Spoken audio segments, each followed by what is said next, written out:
Seigneur, pour la possibilité qu'il me donne de pouvoir parler en son nom ce soir. Ich gebe Gott die Ehre für die Möglichkeit, die er mir gibt, heute Abend in seinem Namen zu reden. Et je remercie aussi le pasteur et le corps pastoral pour la parole qu'il me donne ce soir aussi. Und ich danke auch dem Pastor und dem Leitungsteam der Gemeinde für das Wort, was mir heute gegeben wird. Avant de commencer, je vais d'abord prier. Bevor ich anfange, werde ich es mal beten. Seigneur, je te rends grâce pour ce soir. Herr, ich verherrliche deinen Namen für heute Abend. Père, je prie que ce ne soit pas la chair qui parle. Herr, ich bitte, dass das Fleisch nicht redet. Seigneur, je prie afin que ton esprit puisse parler au travers de moi. Herr, ich bitte, dass dein Geist durch mich redet. Seigneur, je prie afin que les paroles qui sortiront de ma bouche, Seigneur, puissent bénir ton peuple. Herr, ich bitte, dass die Worte aus meinem Mund dein Volk segnen möge. Seigneur, je prie, Seigneur éternel, que tu m'inspires, Seigneur éternel. Herr, ich bitte, dass du mich inspirierst.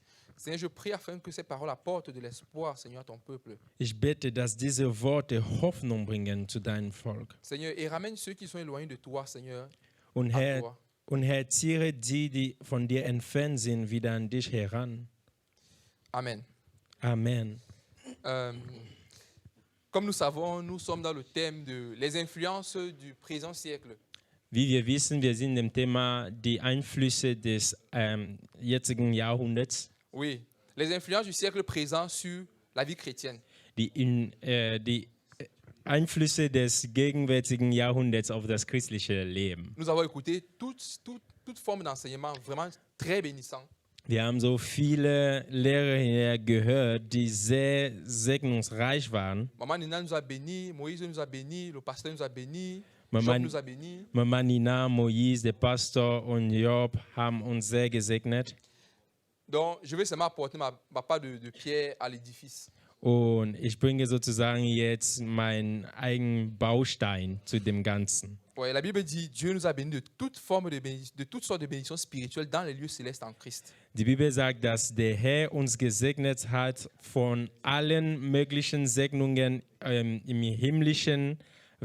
der himmlischen Welt. Ok, comme texte de référence, 2 Timothée chapitre 3. Und wir haben als Referenztext 2. Timotheus, Chapitre 3. Kapitel 3. Il y a des ganze Kapitel. Und zwar das ganze Kapitel. Ja, ich lese mal en français. Je lis en français. Genau, er liest auf Französisch und dann mal schauen. Sache que dans les derniers jours, il y aura des temps difficiles, car les hommes seront égoïstes, amis de l'argent, fanfarons, hautains, blasphémateurs. Ok, du chapitre 1 au chapitre 5. Verset. Chapitre 1 au verset 1 au verset 5, merci. Okay. Chapitre 3, verset 1 au verset 5. Also 2. Timotheus, Kapitel 3, Vers 1 bis 5.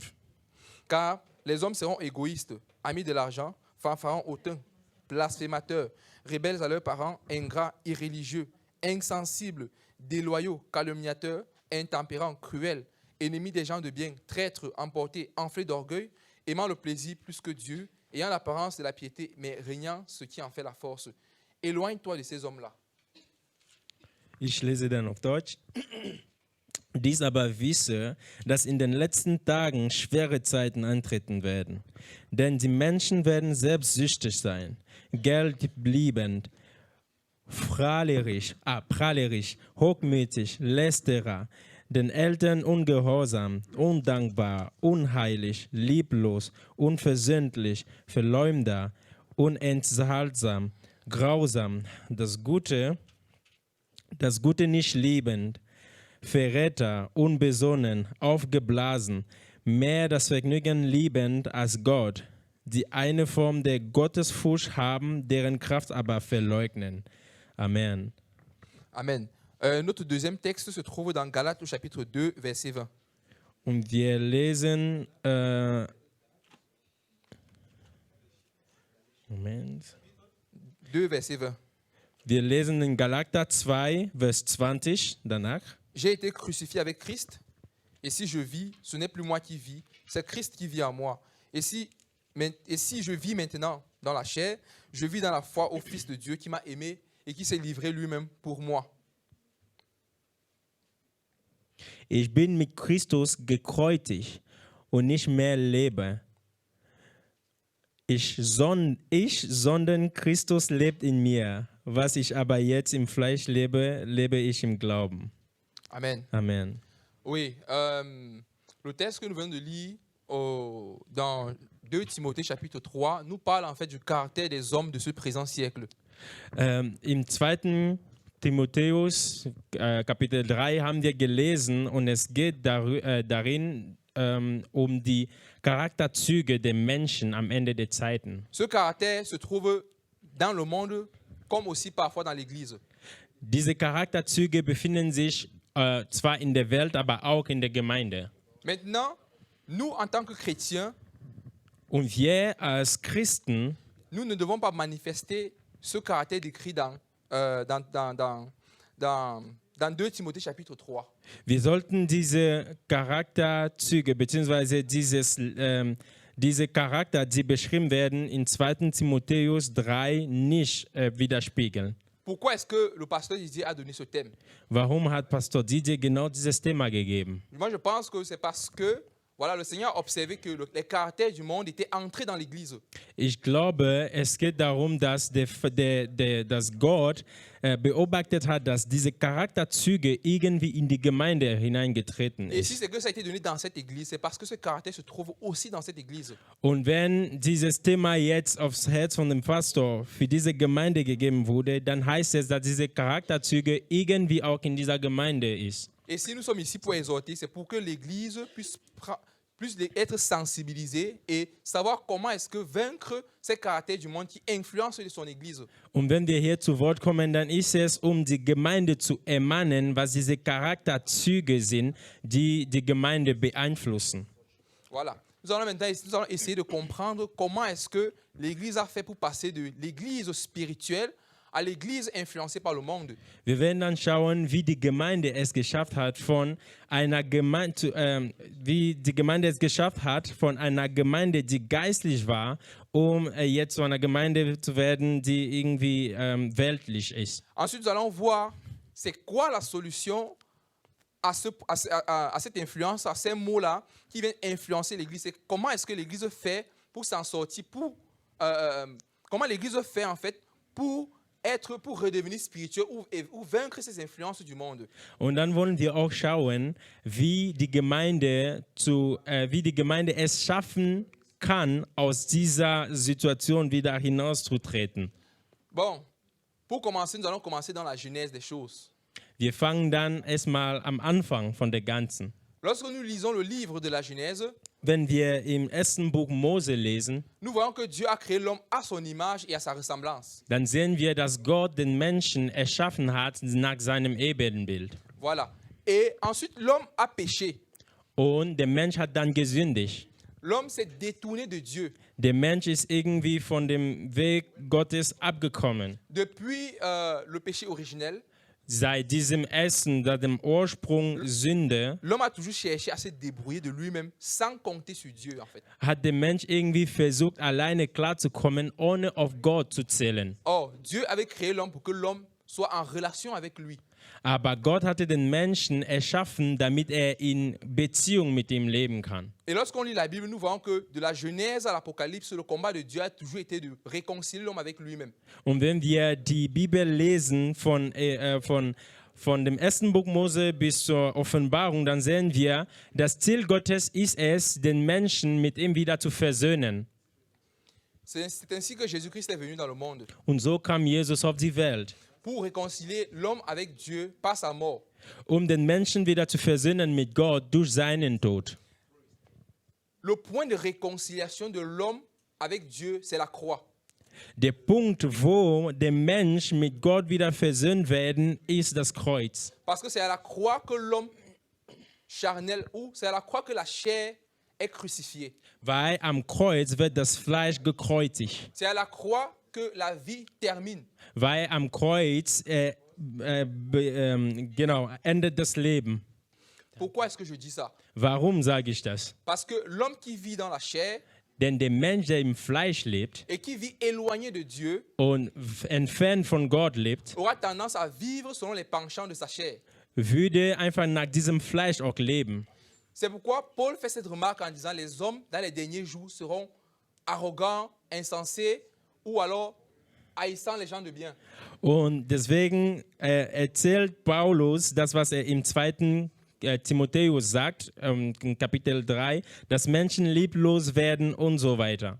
Dans les premiers jours de l'Église, In den ersten Tagen der Gemeinde, le Saint-Esprit était vraiment au centre. der Heilige Geist war wirklich in der Mitte. Jésus régnait par son esprit au centre de l'Église. Jesus hat regiert in seiner Gemeinde durch seinen Geist. Mais avec le temps, les hommes ont commencé à perdre la foi, Aber mit der Zeit haben die Menschen angefangen, Unglauben zu ont haben. commencé à établir des systèmes ecclésiastiques Sie haben jetzt angefangen, gemeinliche Systeme zu etablieren.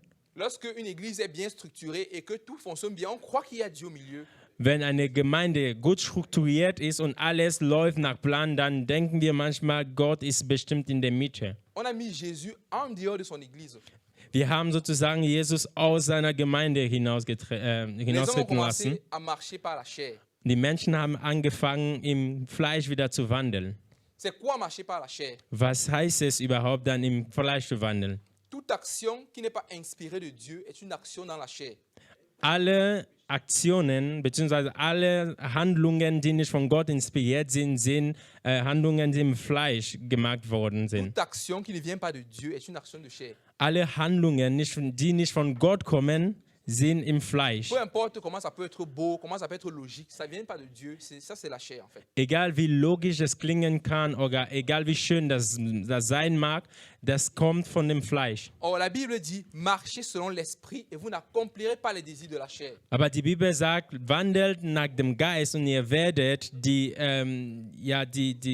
Sehnsüchte von dem Fleisch nicht erfüllen. Et puis, dans Galates 5, on cite simplement les œuvres de la chair. Und im Galater 5 werden diese Sehnsüchte von dem Fleisch gelistet. Or, les œuvres de la chair sont manifestes. Ce sont l'impudicité, l'impureté, la dissolution, l'idolâtrie, la magie, les inimitiés, les querelles, les jalousies, les animosités, les disputes, les divisions, les sectes, l'envie, l'ivrognerie, les excès de table et les choses semblables. Je vous dis d'avance, comme je l'ai déjà dit, que ceux qui commettent de telles choses n'hériteront point le royaume de Dieu. Galates 5 à partir du verset 19.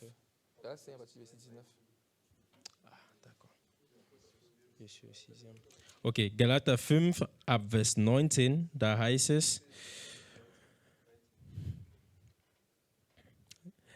Seid ihr nicht unter dem Gesetz? Offenbar aber sind die Werke des Fleisches, es sind Unzug, Unreinheit, Unschweifung, Götzendienst, Zauberei, Feindschaften, Streit, Eifersucht, Zornausbrüche, Selbstsüchteleien, Zwistigkeiten, Parteiungen, Niederreihen, Trinkgelage, Völlereien und dergleichen. Amen. Ja, Amen. Ce sont les œuvres de la chair.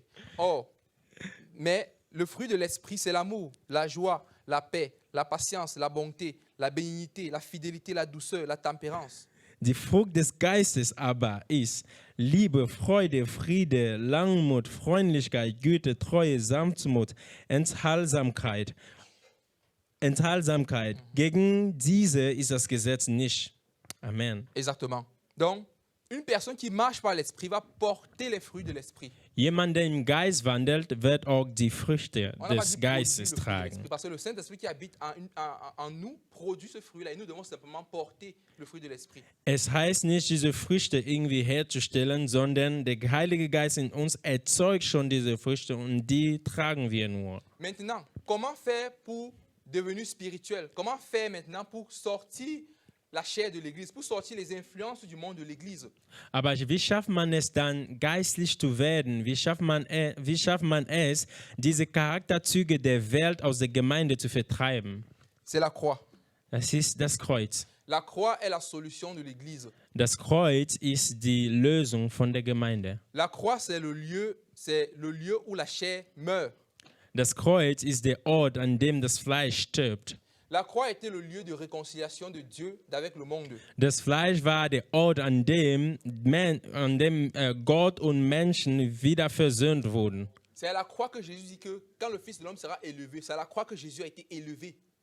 Am Kreuz wurde der Menschensohn sozusagen erhoben. La croix, c'est le lieu le plus élevé d'un chrétien. Das Kreuz ist der höchste Punkt von einem Christen. Un chrétien crucifié est un chrétien qui porte les fruits de l'esprit. Ein Christ, der gekreuzigt ist ein Christ, der die Früchte des Geistes trägt. Un chrétien crucifié est un chrétien vide de lui-même. Ein Christ, der gekreuzigt ist einer, der aus ihm heraus nicht mehr lebt. Un chrétien crucifié ne ressent plus l'orgueil. Ein gekreuzigter Christ erfüllt keinen Hochmut mehr. Un chrétien crucifié est un chrétien qui a renoncé à ses droits.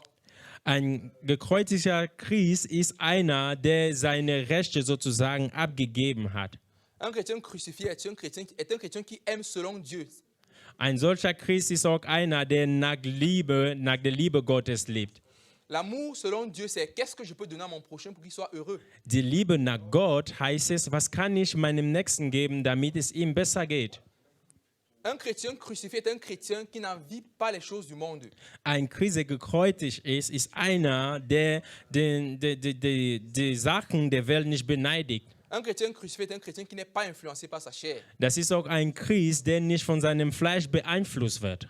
Un chrétien crucifié est un chrétien qui marche par l'esprit. Das ist auch ein Christ, der nach dem Geist wandelt. Il n'y a pas une seule seconde pendant laquelle Jésus-Christ a dépendu de lui-même lorsqu'il était sur cette terre. Es gibt nicht eine Sekunde, an der Jesus von sich selbst abhängig war, als er hier auf der Erde war. Quoiqu'il était l'image de Dieu, Er war das Ebenbild Gottes zwar, oui, quoiqu'il était l'image de Dieu, er war das Ebenbild Gottes zwar, il a toujours dépendu de son Père. aber er war immer von seinem Vater abhängig. Il a toujours prié en tant qu'homme. Er betete weiterhin als Mensch. Quoique au jardin de Gethsemane, sa chair voulait en quelque sorte l'influencer. Im Garten Gethsemane wollte sein Fleisch ihn beeinflussen. Il disait, Père, s'il est possible, éloigne de moi cette coupe. Und er sagte, Vater, wenn es möglich ist, dann entferne von mir diesen Kelch. Mais à la fin, il dit, toutefois pas ma volonté, mais ta volonté. Aber er sagte dann, nicht aber mein Wille soll geschehen, sondern dein Wille. Ça veut dire qu'il y aura des moments où ta chair aura envie de faire les choses que tu penses que c'est salutaire pour toi, mais la volonté de Dieu, ce sera le contraire. Das heißt, dein Fleisch wird dich dazu manchmal führen, Sachen zu tun, die für dich irgendwie gut scheinen, aber dein Geist sollte dich in der Zeit retten. La persécution n'est pas toujours l'œuvre du diable. Die Verfolgung ist nicht immer das Weg des Teufels. Parfois, pour te briser, Dieu a besoin de te faire passer par le fou de la persécution. Manchmal, um dich irgendwie zu brechen, braucht Gott dich durch Verfolgung mal durchziehen zu lassen. Ce qui est triste à constater, c'est que les chrétiens d'aujourd'hui voient toute forme de malheur comme étant l'œuvre du diable et que Dieu est toujours bon, Dieu va toujours les protéger, les garder. Ils ne vont jamais sentir quelque chose de mal. Was aber schade ist, dass Christen heutzutage, sie denken sich immer, alles was Negatives geschieht, ist bestimmt ein Weg von dem Teufel und sie denken sich, ja, Gott ist gut zu mir und er würde sowas natürlich niemals zulassen. Oh, la Bible dit c'est comme un père, c'est comme des fils que Dieu nous châtie. Et quel est le fils qu'un père ne châtierait pas? Und die Bibel sagt, dass Gott, er ist wie ein Vater und er erzieht uns streng. Und wer ist dieser Vater, der seine Kinder nicht streng erzieht? La Bible dit que Dieu nous châtie pour qu'on n'ait pas à sa sainteté. Die Bibel sagt, dass Gott erzieht uns schon auf eine strenge Weise, damit wir an seiner Heiligkeit teilhaben können. Et si nous ne sommes pas châtiés, alors nous sommes des fils illégitimes. Und wenn wir nicht so streng behandelt werden von Gott, dann sind wir nicht legitime Söhne und Töchter. Et c'est dans ce sens que Jésus a dit, celui qui veut être mon disciple doit se charger chaque jour de sa croix, renoncer à lui-même et me suivre. Und auf diese Weise sagte Jesus, derjenige, der mein Jünger sein will, der muss auf sich jeden Tag sein Kreuz nehmen und mir nachgehen. Donc, nous devons vraiment apprendre à renoncer à nos droits. Also müssen wir wirklich lernen, unsere Rechte aufzugeben. À ne plus dire moi, pourquoi on me fait ça, moi, mais à dire Seigneur, c'est toi qui me conduis. Nicht mehr zu sagen, warum geschieht es zu mir, warum tut mir Mann das an, sondern zu sagen, Gott, du bist derjenige, der mich leitet. Nous devons grandir dans la foi Wir sollen im Glauben wachsen et dans la connaissance de Jésus-Christ. und in der Erkenntnis von Jesu. Parce que le siècle présent influence les chrétiens qui ne sont pas encore matures. Denn das gegenwärtige Jahrhundert beeinflusst die Christen, die noch nicht reif sind. On reconnaît un chrétien mature à sa spiritualité. Wir erkennen einen reifen Christen durch seine Geistlichkeit. Parce que les chrétiens matures sont spirituels. Denn reife Christen sind nun mal geistlich. Ça ne dépend pas des années dans la foi, ça dépend de ta spiritualité. Es hängt nicht davon ab, wie lange du schon im Glauben wandelst, sondern es kommt auf deine Geistlichkeit an. Donc, le seul moyen d'éviter d'être influencé par le présent siècle, Also die einzige Weise von dem jetzigen Jahrhundert nicht beeinflusst zu werden, c'est de se faire, d'avoir conscience que nous avons été crucifiés avec Christ. ist, dass man sich bewusst ist, dass man gekreuzigt wurde mit Christus zusammen. Lorsque Paul dit j'ai été crucifié avec Christ, Als Paulus sagt, ich wurde mit Jesus gekreuzigt, mit Christus gekreuzigt, le Saint-Esprit parle au travers de sa bouche en disant qu'il est comme l'image de l'Église de chaque personne d'entre nous qui avons été crucifiés avec Christ à la croix. Lorsque Paul dit que j'ai été crucifié avec Christ, als Paulus sagt, ich wurde mit Christus gekreuzigt, c'est l'image de chacun d'entre nous qui est crucifié avec Christ à la croix. es ist das Bild von jedem von uns, der mit Christus am Kreuz gekreuzigt wurde, Qui est crucifié avec Christ à la croix. der gekreuzigt ist mit Christus am Kreuz. Aussi longtemps nous sommes sur la terre, nous sommes crucifiés avec Christ. Solange wir auf der Erde sind, dann sind wir gekreuzigt mit Donc, Christus. chaque jour de nos vies, nous devons mener une vie de crucifié. Jeden Tag unseres Lebens sollten wir ein Leben von Gekreuzigten führen. La croix est la solution Das Kreuz ist die Lösung pour les influences du siècle présent. für die Einflüsse des jetzigen Jahrhunderts. Un chrétien crucifié Ein gekreuzigter Christ est un chrétien mature. ist auch ein reifer Christ. C'est un chrétien qui a tourné le dos au monde. Das ist ein Christ, der der Welt den Rücken gekehrt hat. Parce que Paul dit encore ceci. Paulus sagt noch Folgendes. Il dit, en fait, je ne rejette pas la grâce de Dieu. Er sagt, ich verachte nicht die Gnade Gottes.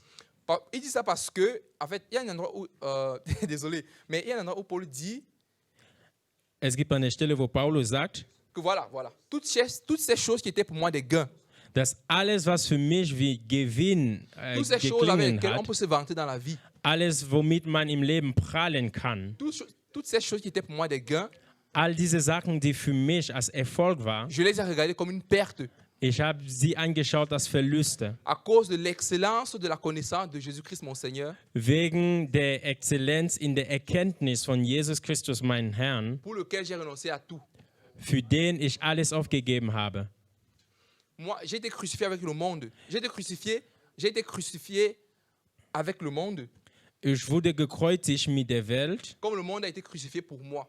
als die Welt für mich gekreuzigt wurde. Paul a été crucifié avec le monde. Paulus wurde mit der Welt gekreuzigt Et le monde est crucifié pour lui.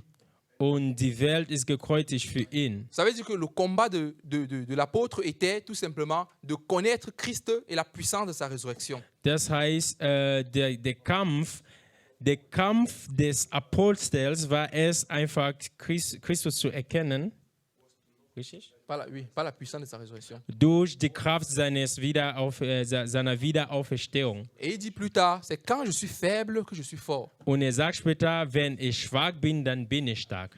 La force d'un chrétien, c'est sa faiblesse. Die Kraft eines Christen, das ist seine Schwäche Ce n'est ni sozusagen. pas ta force, ni pas ta puissance, mais c'est pas mon esprit. Das ist nicht durch deine Kraft, nicht durch Macht, sondern durch meinen Geist. Toutes les fois que tu puises en toi pour faire quelque chose, que ce soit dans ta propre vie ou bien dans l'œuvre de Dieu, tu marches par la chair. Jedes Mal, dass du aus dir heraus jedes Mal, dass du Sachen aus dir heraus tust, dann tust du es durch dein Fleisch und nicht durch den Geist. La chair doit être crucifiée. Das Fleisch muss gekreuzigt werden. La chair doit finir. Das Fleisch muss ein Ende haben. Lorsque tu jettes une plante, une graine au sol, Wenn du einen Kern zum Beispiel auf den Boden wirfst, la graine doit mourir pour que la vie qui est en elle puisse germer. wenn du diesen Samen auf den Boden wirfst, dann muss dieser Samen erstmal sterben, um So die- wieder zu Ce wachsen. qui grandit, ce n'est pas la graine, mais c'est la vie qui est dans la graine qui grandit. Das, was wächst, ist nicht der Samen, sondern das Leben in dem Samen. Exactement. Donc, c'est comme ça que lorsque Christ est mort, il a libéré la vie qui était en lui. Und genauso, als Christus gestorben ist, hat er dieses Leben losgelassen, was in ihm war. C'est la même chose que si toi tu meurs, tu vas libérer la vie de Christ qui est en toi. Und genauso, wenn du stirbst, dann wirst du das Leben Christus in dir freilassen. Si tu ne meurs pas, tu vas empêcher Christ de sortir, de se révéler au travers de toi. Wenn du nicht stirbst, dann wirst du es verhindern, dass Christus sich durch dich offenbart. Laisse le Seigneur s'exprimer au travers de toi. Lass der Herr sich durch dich offenbaren. Laisse le Seigneur de sortir, de se manifester au travers de toi. Lass, dass der Herr sich offenbart durch dich. Quiconque voit le Seigneur se répand automatiquement. Und jeder, der den Herrn sieht, der tut Buße und der kehrt um. Si les gens voient Christ au travers de toi, Wenn die Menschen Christus durch dich sehen, ils vont se repentir, ils vont venir au Seigneur. dann werden sie umkehren. Et ce sera un bon témoignage pour le Seigneur. Und das wird ein gutes Zeugnis sein für den Je Herrn. suis à la fin de ma prédication. Ich bin am Ende meiner Predigt. J'espère que le peuple de Dieu a été béni. Ich hoffe, dass das Volk Gottes gesegnet wurde. Je vais prier Ich werde beten, pour que ce qui a été planté ne soit pas enlevé par l'ennemi. damit das, was gepflanzt wurde, nicht von dem Feind wieder entrissen wird.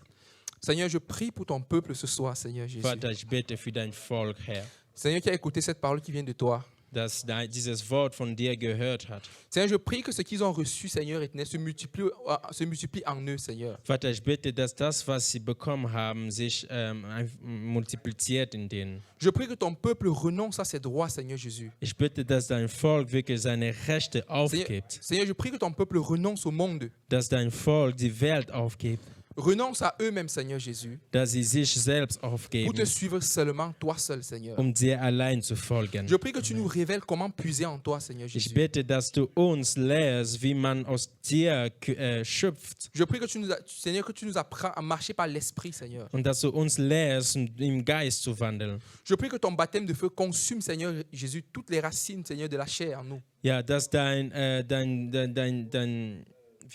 deine Taufe des Feuers alles Böse in uns einfach verbrennt. Seigneur, rapproche-nous encore plus de toi. Herr, lass uns noch an dir näher kommen. Seigneur Jésus, lave-nous par l'eau de ta parole. Et de ta Herr, révélation. Herr, wasche uns durch das Wasser deines Wortes. Seigneur Jésus, rends ton église mature. Herr, lass deine Gemeinde reif werden. Père, je prie que les témoignages sortent de cette église. Vater, ich bitte, dass Zeugnisse aus dieser Gemeinde hinauskommen. Père, je prie que de personnes, Seigneur Jésus, des hommes de Dieu, des femmes de Dieu, Seigneur Jésus, qui vont bouleverser le monde, sortent de cette église. Vater, ich bitte, dass Männer, Frauen Gottes aus dieser Gemeinde rausgehen, die die Welt bewegen werden. Père, je prie que ton esprit repose sur nous. Au nom Vater, de ich Jésus. bitte, dass dein Geist auf uns ruht. Im Namen Jesus. Amen. Amen.